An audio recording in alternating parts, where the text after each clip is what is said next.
Really? How can a name as soft and squishy as pudding perform this savage in the market? Hello friends, welcome back to TWS. I already tested in my community post that I'd been testing the pudding, so thanks for waiting, it's finally here. And let's be real, I bought this thing purely for the looks, because apart from the rubbing, Moondrop's earbuds have been honestly pretty mid in actually daily use. Every one of them had some issue, I just couldn't live without them. So no, I did not walk into this with high expectations. But these brands, they love fooling honest people like me. So first, they dragged my expectations down into the basement, and then they dropped one product that yanks them right back after the selling, because this thing costs $49. The exact same price as the Ceramic Ultra we reviewed before. So the same bin style design and the same core pitch of sound quality plus noise cancellation, we could absolutely see the pudding was built to go after the Ceramic Ultra soft. So today we are going to do a full and detailed review of the pudding first, and then put head to head with the Ultra to see where the gap actually is and which one deserves your money.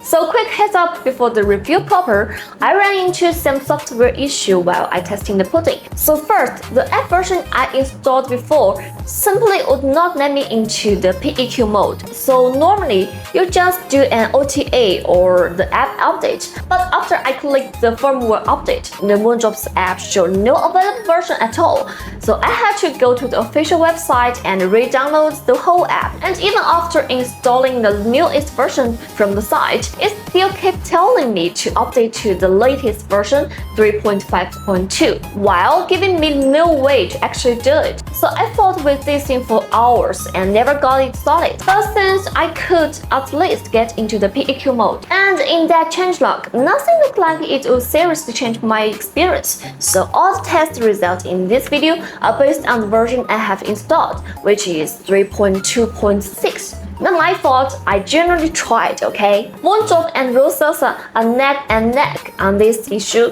The app is always the part that deserves a good roasting. Alright, enough talk. Let's see what the pudding can actually do.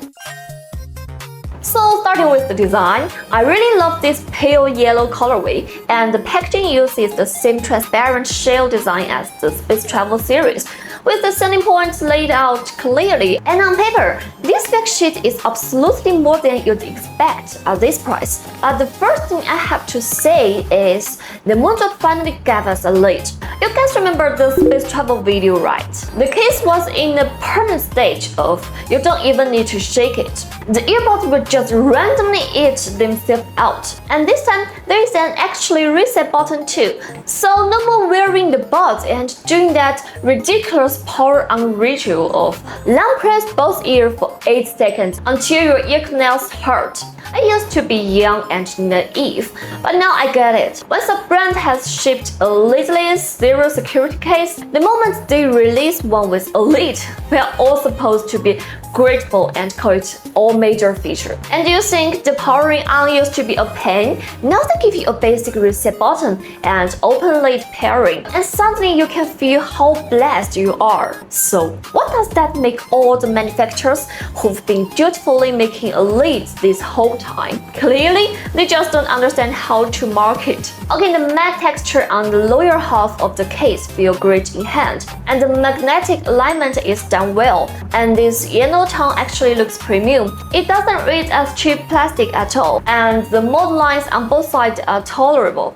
And overall, it's much better than the Space Travel experience. So the buds themselves are super light, 4.6 grams per side in my measurement, so they don't put much pressure on your ear. But look at it from the side and you'll see the nozzle points that straight forward, which from an ear canal perspective is clearly not ideal. Pull out the Ultra for comparison at the same angle, and the Ceramic Ultra's nozzle bends inward at an angle, and with the ear tip section angled again on top of that, so it can follow your ear canal and sits deeper. In actual wear, you can clearly feel the vibrative end of the pudding pressing against the ear, and that brings back a classic problem I have with in-ears. The second I smile, it feels like they're about to fall out, and that just makes me feel unsafe.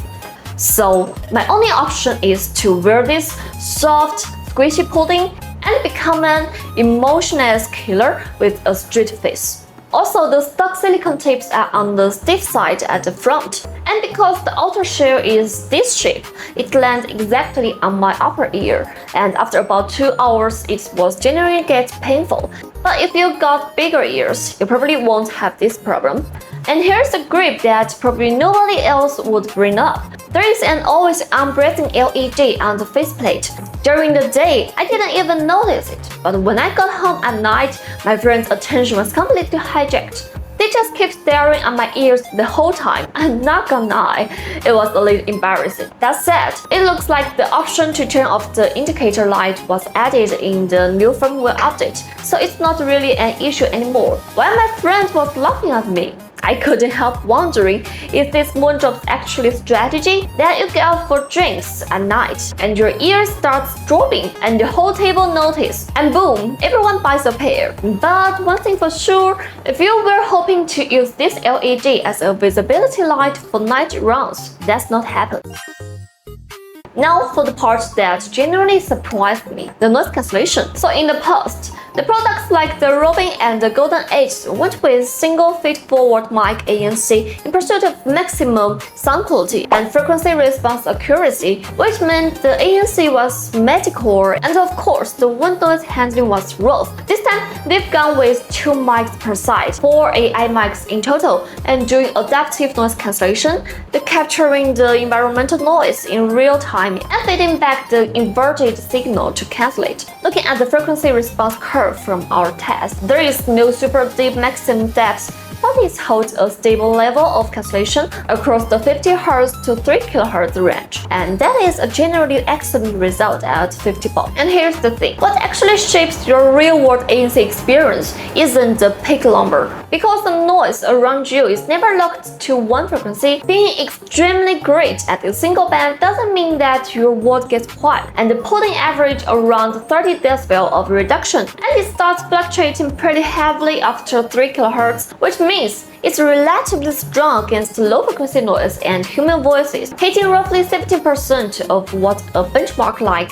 the Oppo Enco Free 4 can do, while the high-frequency handling clearly lags behind. People love the Ultra's curve from the same environment and the same equipment, and the Ultra beats the pudding across the board, especially in the lows where its average is a full 50 decibel better, and thanks to the Ultra's tips sounding much better, its high-frequency performance is also far more stable. To be fair, on real hardware, the Ultra's chipset is just seriously solid. In actual use, wearing the pudding kills about 70% of low-frequency noise, and you're left with a bit of residual rumble, but voice separation is generally impressive. My colleague sitting next to me talking at a normal volume was almost unintelligible. I had to deliberately switch to the transparency mode to hear them. Someone talking a bit further away actually comes through clearer because the mic pickup drops off. The high-frequency control is more metalcore. The keyboard clacking and the mouse clicks and the rubbery metallic friction kind of sound, those are all still pretty audible, and because the mids get cleaned up so thoroughly, the highs stick out even more. And someone crinkling a plastic bag next to me actually sounds a bit piercing. And the Ultra, by contrast, turns that same plastic bag sound into a foggy blur thanks to its natural seal advantage. No reverse boost feel and cleaner lows, no rumble, though its voice handling isn't as good as the pudding's. So between the Ceramics Ultra and the pudding, you can honestly pick based your knife. If you're commuting a lot and your main enemy are traffic and machinery and no rumble, the Ceramics Ultra with their NC200 tips is the better call. And if you're mostly in an office and what you want gone is the voice and chatter, then the pudding really is a solid 50 bucks pick. So a few problems came up during the testing that I need to flag. The first is the bases. There is some friction feedback when you insert the buds, and reseating them with ANC on produced an obvious scratching sound. And if no music is playing, you can hear a bit of cracky static. And second, when you switch the ANC mode while wearing them, the left and right ear don't always respond at the same time. And one ear's pressure build up while the other is still normal, so your head feels lopsided at the moment. And it takes around maybe 2 or 3 seconds for both sides to sync up. And I can't confirm whether whether the new OTA actually fixed this,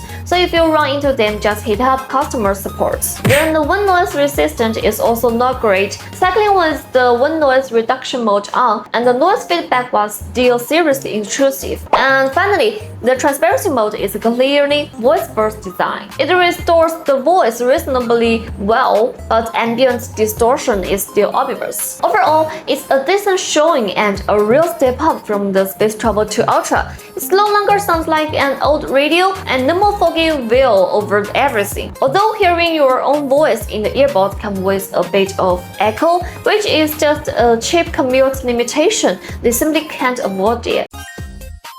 Alright, time for sound quality. Let's find out whether the Moondrop's watery house tuning can actually satisfy people this time. So the pudding's tuning tracks the VDSF target response curve with a slightly boost in the bass, and it's running a 10mm titanium crystal rigid flex composite damping diaphragm dynamic driver. Compared to the 30mm dynamic driver in the Space Travel series, the bass is obviously going to face heavier compression. By switching from a composite diaphragm to titanium crystal might let the treble come through with better fineness and precision. I had mentally prepared myself for Moondrop bass before I even started, and turned out I still hadn't prepared enough. Also, since the headline feature this time is custom PEQ adjustment, the official app only ships one reference curve, and honestly that curve looks pretty tempting on paper, and the app also collects similar curve from their other, so you can shape your own sound starting from those. So let's first see how the earbuds perform on reference, and then go play with the community features. So on reference over the ANC codecs, the bass boost sits around 8 dB, which is unremarkable.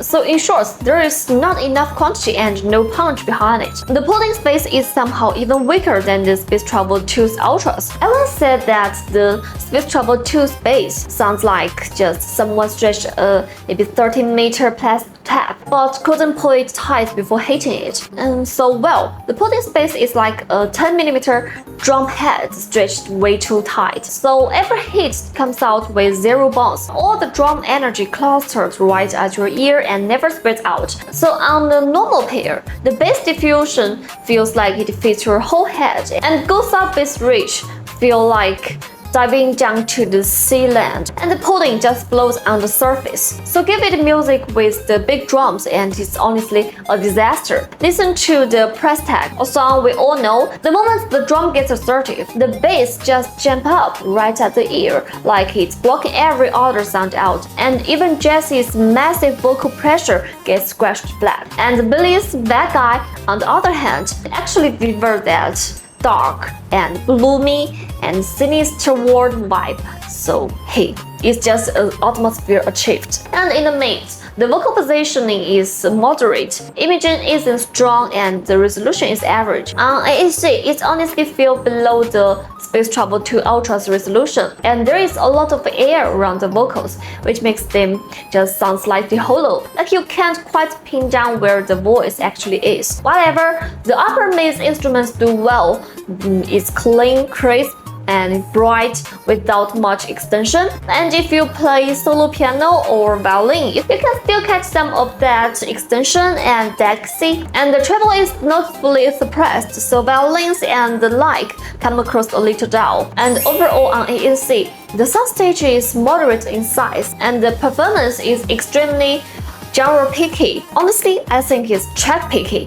Folk, some J-pop, and vocal tracks and instruments pieces are fine, but the moment a song gets a little busy, the flows jump right out. I played an old song, Cry on My Shoulder, and it held up okay, but the moment I put down an element-heavy XG track, it completely fell apart. So let's hurry up and switch to LHDC. So after switching the LHDC, the floatiness in the bass erased up a little, and the imaging is clearer than on the ANC, but the bass is still clogged up right at the ear, but at least it's not smothering the vocals anymore, and it trims down that airy quality around the vocals, making the vocals more refined and bright. So now, I've seen quite a few reviewers praising Moondrop's bass this time and say it's improved, that it's not as flat as before. Did I get a fake pudding or something? This bass has improved by a tiny bit at best, and the mids do get more intimate and delicate and silky, but stiffness control is only average, and it's especially noticeable on the female vocals. I suppose that's a deliberate tuning choice too. Completely smoothing everything over isn't necessarily good. Slower love songs come through with real emotion, but fast-paced tracks get generally fatiguing, and the treble is bright. None of that dim and muffled quality. It shows the instrument's timbre well and extend nicely and capture a lot of overtone detail. So on the LHDC, its score lands about even with the 2 Ultra, although its resolution actually feels a notch below the 2 Ultras. The limits of a single dynamic driver are pretty obvious, and there is no comparing it to a planar. So by getting treble detail to this level out of a 10mm dynamic driver is honestly impressive. And the soundstage doesn't change much. The vertical stage is on the small side, so things feel a little flat, but the dynamic and the resolution are decent enough to handle most of the vocal-centric music. So the bottom line is, if you can't enable a high-quality codec like the Apple users, the Huawei users, the Pudding experience just isn't enough. But if you can run the LHDC, and you generally lean towards the vocals and instruments, and don't listen to much complex production, its refinement is worth picking. And now, the third curve is a fair, neutral, rational tuning with no obvious warm and cold tilt. And inside the PEQ, you can see they've provided reference curve from their own products lineup to fine-tune from, and which means you can maybe in theory to use the Pudding to imitate the sound of their other products in the cadence, and honestly, you can mimic the general direction but not the details. Treble resolution and the soundstage are things you simply cannot EQ into existence.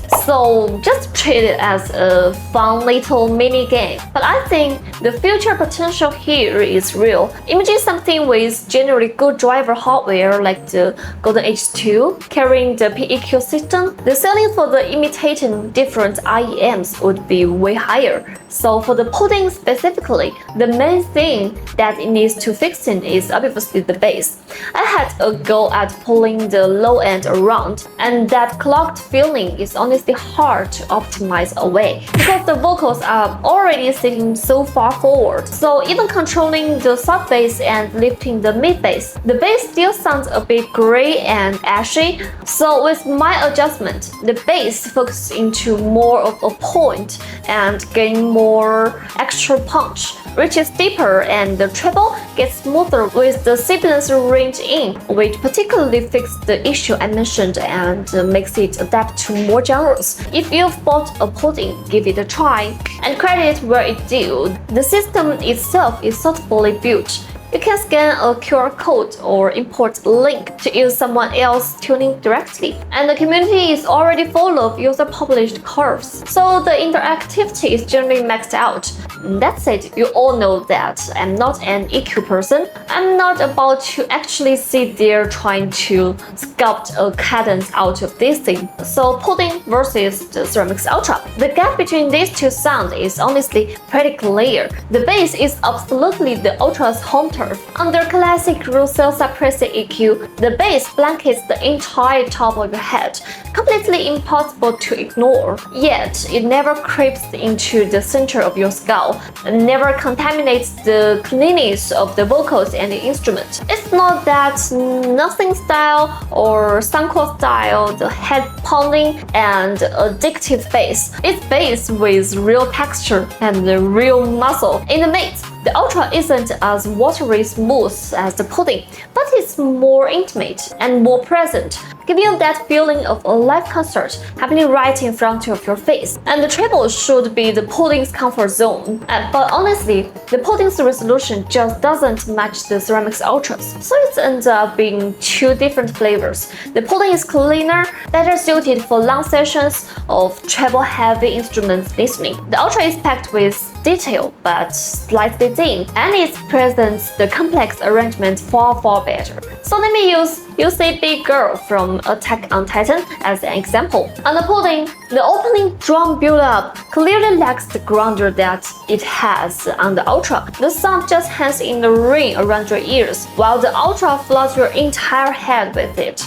Generally stunning, and the Ultra's vocals also sit closer to your ear, pulling way apart from the background drums, and it creates that instant camera cut from the Titan charging in the distance to Alan standing right in front of you, so you can actually feel the scale and the force of the arrangement. Let's switch to violin pieces and the tables turn. The pudding sounds softer and more gorgeous, while the Ultra runs slightly dry. Although on the Ultra, you can hear every bit of the string friction and every pulse in the bowl. And one thing to note, the pudding's default output level is lower than the Ultra's. Normally 50% volume is plenty on most earbuds, with 60% reserved for detail hunting, and the pudding needs 60% just to hear things clearly and 70% if you want details. And some of the subtle cello texture only starts showing friction at around 80% volume, or you need to turn on the high gain features. And the rest of the pudding spec sheet is also pushed very hard, especially the battery life, which jumps from the 7 hours of the Space Travel Ultra 2 series straight up to 12 hours. And in real-world testing, 7 straight hours of music with ANC on was no problem at all. And one issue I did hit during my use is that the left and right earbuds drain at seriously mismatched rate, sometimes with a gap of over maybe 50%. And after exchanging for a replacement unit, it was still happening. So either my luck is truly cursed, or this isn't and some exact case. So if that would bug you, just heads up. The app also get a generally big upgrade this time. At least you're no longer stuck staring at loading spinner for 10 seconds at the door. And now it's about 3 seconds and you are in. And once you've set up your personal STI hearing preference, your customized curve sync with one tap, even when you switch between devices. A really thoughtful touch, and especially for someone like me who just needs to constantly hop in between devices to test the sound, an absolutely lifesaver. And I've also seen some reviewers claim it has an in-ear detection, but I couldn't find it anywhere on the products page, and I tested it for myself. The feature simply isn't there. So to wrap up, I can say this with full confidence. In my book, the pudding is the most completely Bluetooth earbuds the Moondrop has ever made. No exceptions. It holds their usual level of sound quality while pushing the noise cancellation to a leading position at the $50 price point. And the specs, the design, the battery, and the interaction are all ahead of the curve. It still doesn't score high with me. Because if you've mostly listened to pop, Moondrop's flat and plain flavor is generally a hot sale, and the gap with the Ultra comes down almost entirely to sound. The Ultra handles a far wider range of genres. Its bass experience is dramatically better, and while its treble is a touch dim, the overall result is simply more satisfying. So if you ask me to pick between these two, for the sound and for the fit, I'm going with the Ceramics Ultra. Alright, that's it for today's video. Thank you so much for sticking with me. Hope this video brings you some help. See you next time. Good and Jessie. Hello guys, this is Jessie testing the quality of the Moondrop Pudding. How do you feel this sound? Is it clear?